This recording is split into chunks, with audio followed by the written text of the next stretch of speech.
सरकारला वाटलं मराठे कुठे येणार मुंबईला, पण मराठे बॅगा भरून मुंबईकडे निघाल्यावर सरकारला टेन्शन आलं.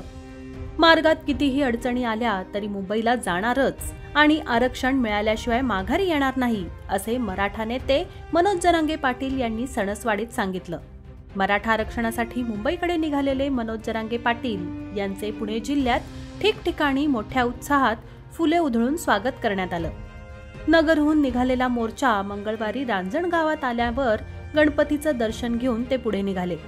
मोर्चामध्ये शेकडोंच्या संख्येने वाहने आणि हजारो समर्थक आहेत.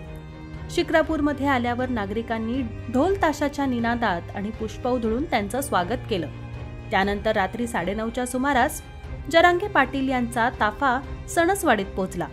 सणसवाडीकरांनी प्रचंड उत्साहात त्यांचं स्वागत केलं. यावेळी जरांगे पाटील यांनी रस्त्यावर वाहनांचा ताफा थांबवून जीपवर चढून शेकडो नागरिकांच्या गराड्यात भाषण केलं.